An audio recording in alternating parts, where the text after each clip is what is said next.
In 1984, Gene Watson stood backstage at the Grand Ole Opry, ready to walk away from country music forever. After 20 years of chasing his dreams, the pressure had finally broken him. What happened next would not only save his career, but cement his legacy as one of country music's most respected voices. The story I'm about to share with you has never been fully told before.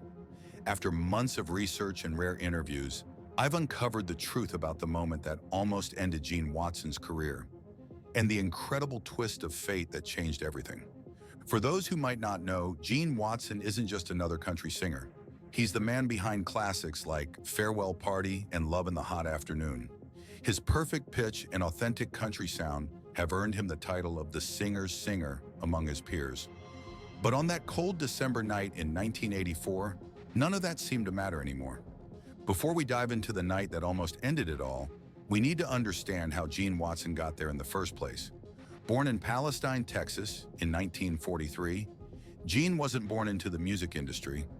He was born under the hood of a car. Working as a mechanic by day and singing in local clubs by night, Gene Watson paid his dues the hard way. While other artists were chasing the Nashville dream full-time, Watson was changing oil and fixing engines, using his mechanical skills to fund his musical ambitions. But Gene had something special, a voice that could stop you in your tracks. When he sang, people listened. It wasn't just the perfect pitch or the smooth tone. It was the raw emotion he poured into every word. As fellow country star Ricky Skaggs once said, "When Gene Watson sings, you believe every word." His breakthrough finally came in 1975 with Love in the Hot Afternoon. The song shot up the Billboard country charts, peaking at number 3 and introducing the world to one of country music's most distinctive voices. Suddenly, the mechanic from Texas was being hailed as country music's next big thing. The hits kept coming. Paper Rosie, Farewell Party, and Should I Come Home each climbed the charts, establishing Gene as one of country's most reliable hitmakers. But with success came pressure. Pressure to maintain that success, to keep producing hits, to live up to increasingly high expectations. By 1984, Gene Watson had achieved what most country singers only dream of. He had the hit records, the loyal fans, and the respect of his peers. But behind the scenes, something was breaking. The constant touring, the endless promotional appearances, and the relentless demand for new material were taking their toll. What the fans dancing to Farewell Party couldn't see was the weight crushing their heroes' shoulders. As 1984 drew to a close, Gene Watson was about to face the darkest moment of his career. A moment that would either break him completely or become the turning point that would define his legacy. The year 1984 should have been Gene Watson's victory lap. His latest album, Little by Little, was climbing the charts. His single Memories to Burn was getting heavy radio play.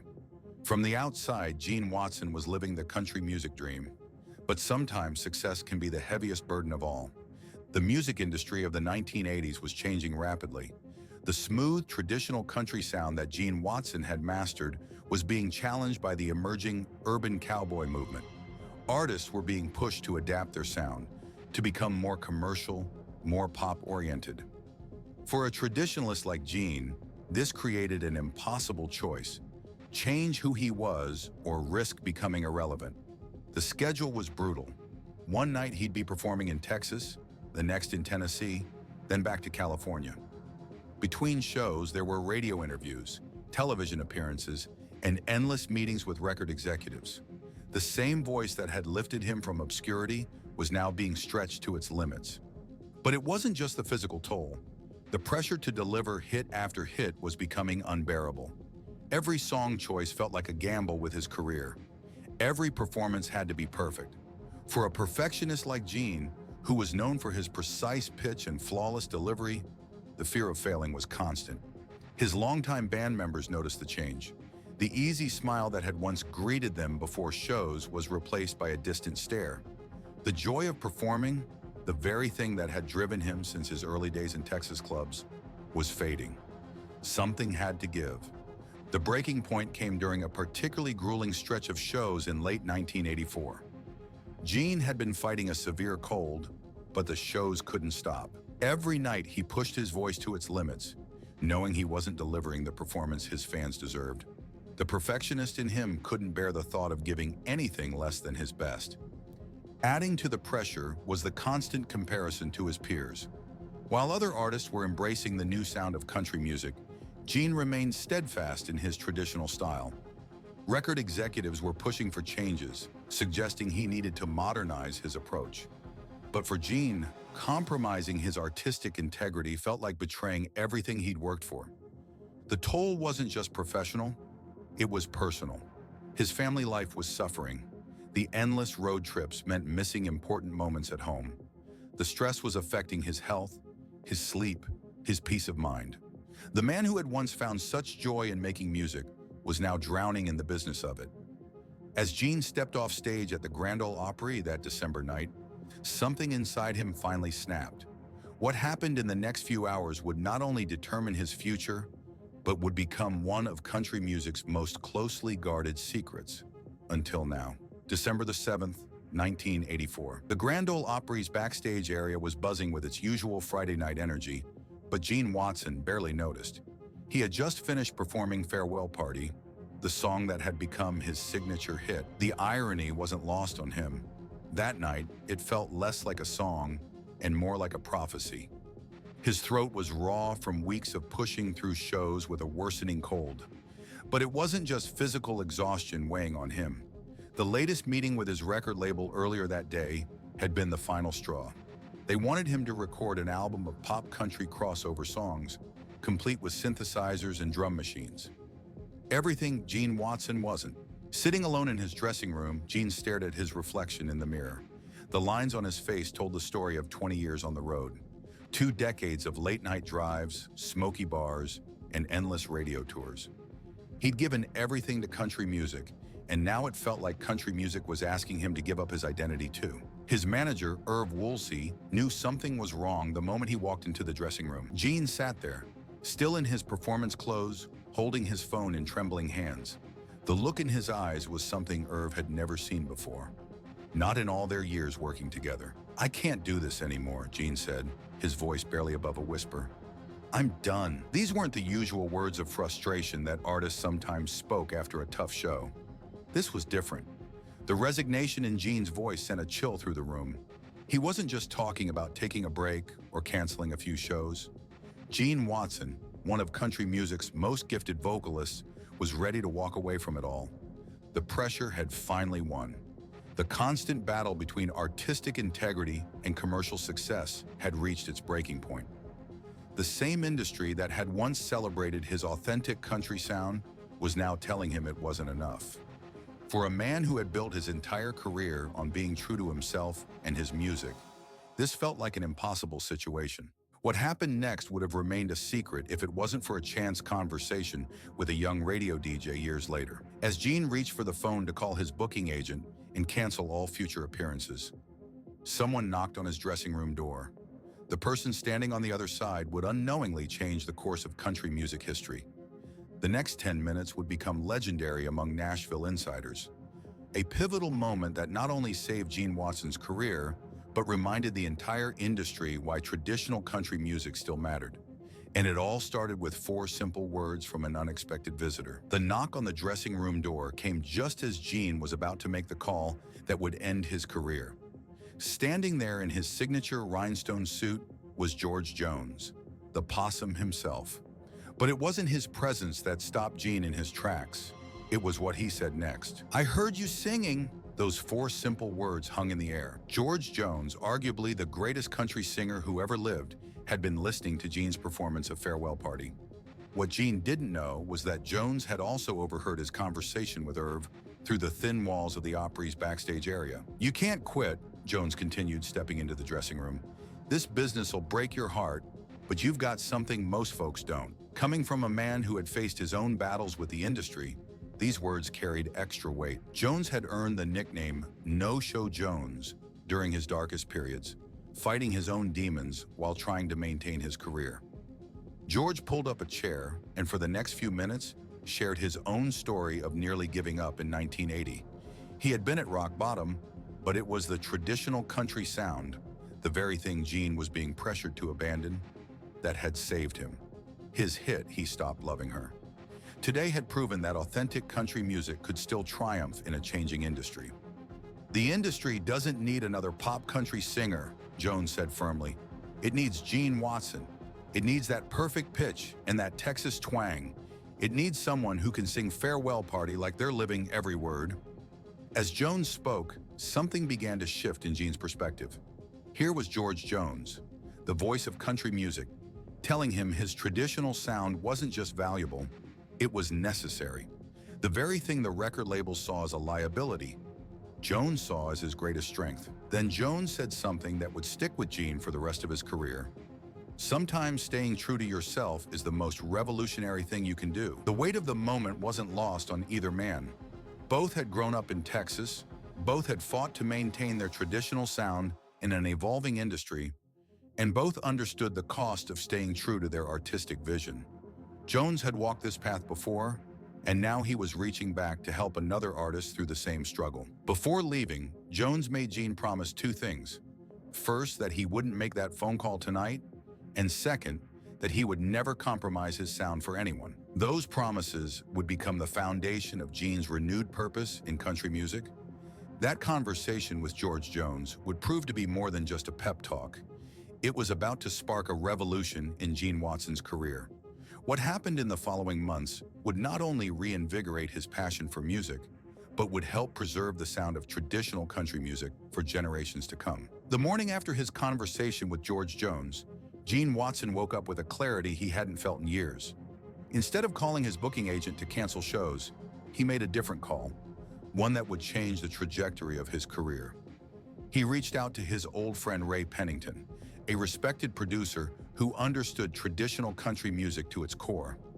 Together, they began plotting what would become one of the most decisive albums of Gene's career. If the industry wanted to push him toward pop country, he would push back by making the most traditionally country album of his career. The result was Starting New Memories, released in 1985. The album was a bold statement, pure country with steel guitars, fiddles, and not a synthesizer in sight. The title itself was a subtle nod to his near retirement and subsequent revival. The lead single, Memories to Burn, wasn't just another song, it was a declaration of independence. The risk paid off. Memories to Burn shot up the Billboard country charts, eventually reaching number 5. But more importantly, it resonated with fans who were hungry for authentic country music. Letters began pouring in from listeners who thanked Gene for staying true to his roots. Radio DJs who had been hesitant about playing traditional country music suddenly found themselves fielding requests for Gene Watson songs. The album's success sent a clear message to Nashville. Traditional country music wasn't dead, it just needed someone brave enough to keep it alive. Gene had found his mission. He wasn't just making music anymore, he was preserving a legacy. His live shows took on a new energy too. Gone was the worn-down performer from that night at the Opry. In his place stood a reinvigorated artist who had rediscovered his purpose. The same perfect pitch that had always been his trademark now carried an extra layer of conviction. Every note seemed to say, "This is who I am, and this is the music I was born to make." Even the record label executives who had pushed for him to change his sound had to acknowledge the success. Gene had proven that staying true to himself wasn't just artistically satisfying, it was commercially viable. His stand for traditional country music had turned him from a hitmaker into a torchbearer. But Gene Watson's comeback story was far from over. The decision to stay true to his traditional sound would lead to a series of events that would cement his place in country music history and influence a whole new generation of artists. And it all started because he chose to listen to George Jones instead of his doubts that December night. Gene Watson's stand for traditional country music didn't just save his career, it helped spark a movement. Throughout the late 1980s and into the 1990s, he became known as the keeper of country music's flame, a living link to the genre's golden age who refused to compromise his sound. His 1989 album, Back in the Fire, proved that his commitment to traditional country wasn't just a one-album statement. The title track climbed to number 20 on the Billboard charts, showing that authentic country music could still compete in an increasingly pop-oriented market. But it was the album's reception among his fellow artists that truly marked its significance. Young singers started seeking Gene out, hoping to learn from his experience and his unwavering dedication to the traditional sound. Randy Travis, who was just beginning his own career revolution in traditional country, often cited Gene as an inspiration. Gene Watson showed us all that you don't have to change who you are to matter in this business, Travis would later say. The Grand Ole Opry, where Gene had nearly ended his career that fateful night, became his second home. His performances there took on an almost mythical quality. Fans would travel from across the country to hear him sing Farewell Party, knowing they were witnessing something special, a master craftsman at the peak of his powers. What made Gene's comeback particularly sweet was how it happened on his own terms. He hadn't changed his sound to fit the times. Instead, he'd waited for the times to catch up to him. As the 1990s progressed, a new appreciation for traditional country began to emerge. Artists like Alan Jackson and George Strait were having massive success with a more traditional sound, and Gene Watson had helped pave the way. His influence extended beyond just the music. Gene became known as someone who would mentor younger artists, sharing the wisdom he'd gained from his own struggles. He would often tell them the story of that night at the Opry and his conversation with George Jones, reminding them that staying true to yourself isn't always the easiest path, but it's the only one worth taking. The mechanic from Texas had become more than just a singer. He had become a symbol of artistic integrity in an industry often criticized for lacking it. His perfect pitch remained as pure as ever, but now it carried an extra weight, the weight of authenticity in an increasingly artificial world. But perhaps the most remarkable chapter of Gene Watson's story was yet to come. As the new millennium approached, he would face new challenges and opportunities that would test his commitment to traditional country music once again. The choices he made during this period would not only define his legacy, but would help shape the future of country music itself. Today, Gene Watson's influence on country music extends far beyond his chart success. His decision to stay true to traditional country music that night in 1984 has rippled through the decades, touching artists and fans alike. He's become what many call a singer's singer, the standard by which other country vocalists measure themselves. In 2002, he achieved one of his longest-held dreams when he was finally inducted into the Grand Ole Opry. The ceremony took place on the same stage where, 18 years earlier, he'd nearly walked away from it all. Vince Gill, who handled the induction, spoke about Gene's unwavering commitment to real country music. In a world of auto-tune and digital perfection, Gene Watson reminds us what a true country voice sounds like. His 2007 album, In a Perfect World, became a testament to his enduring influence. The project featured duets with some of country music's biggest names, including Leanne Womack and Rhonda Vincent. Each artist who participated had a similar story to tell, about how Gene's music had influenced them, how his stand for traditional country had given them courage in their own careers. Even in his 70s, Gene continues to tour and record, his voice remarkably preserved by his dedication to his craft. His 2019 album, Real Country Music, was more than just a collection of songs. It was a statement about the enduring power of traditional country music. The album's title track became an anthem for those fighting to preserve country music's authentic sound. Modern country stars like Chris Stapleton and Tyler Childers have cited Gene as an influence, proving that his impact continues to reach new generations. Gene Watson showed us that authenticity never goes out of style, Stapleton once remarked in an interview. He's the blueprint for how to have a lasting career in country music without losing your soul. Perhaps most importantly, Gene's story has become a source of inspiration for artists facing similar pressures to change their sound. In an era where the definition of country music seems to expand daily, his career stands as proof that there will always be an audience for authentic country music, performed with conviction and sung from the heart. The mechanic from Texas who almost quit that night at the Opry has become a cornerstone of country music history. His perfect pitch remains legendary, but it's his perfect commitment to traditional country music that has truly secured his place in the genre's pantheon. As we look back at that pivotal moment in 1984, when Gene Watson stood at the crossroads of his career, we can't help but wonder, what would country music look like today if George Jones hadn't knocked on that dressing room door? The answer to that question reveals why Gene Watson's story is more relevant now than ever before. Looking back at that December night in 1984, It's clear that country music stood to lose much more than just one singer. If Gene Watson had made that phone call, if George Jones hadn't intervened, we might have lost not just a voice, but a vital link to country music's soul. Today, at 80 years old, Gene Watson still performs regularly at the Grand Ole Opry. His voice, remarkably, remains as pure and powerful as ever. When he steps up to the microphone to sing Farewell Party, you can still hear what George Jones heard that night. The sound of real country music delivered by a master of his craft. The music industry continues to evolve, just as it was changing back in 1984. New artists still face pressure to modernize their sound, to chase trends rather than truth. But Gene Watson's story stands as a testament to the power of staying true to yourself. His career proves that authenticity isn't just an artistic choice, it's the foundation of a lasting legacy. In recent years, Gene has become increasingly vocal about the state of country music. He's not bitter, far from it. Instead, he serves as a living reminder that there's room for all kinds of country music, as long as it comes from an honest place. His concerts regularly sell out, proving that the appetite for traditional country music remains strong. The respect he commands in Nashville is evident in the way other artists speak about him. From Blake Shelton to Miranda Lambert, contemporary stars still seek his approval, still hope to earn the kind of respect he's maintained throughout his career. When asked about modern country music, Gene is diplomatic but firm. There's room for everything, but we can't forget where we came from.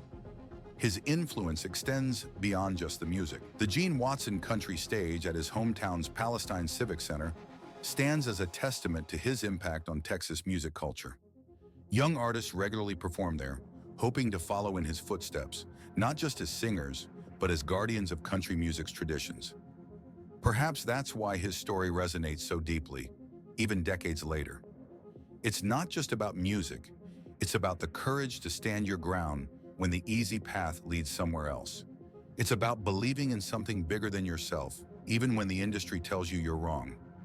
Every time Gene Watson steps onto the Opry stage, he's not just performing songs, he's validating the choice he made that night in 1984.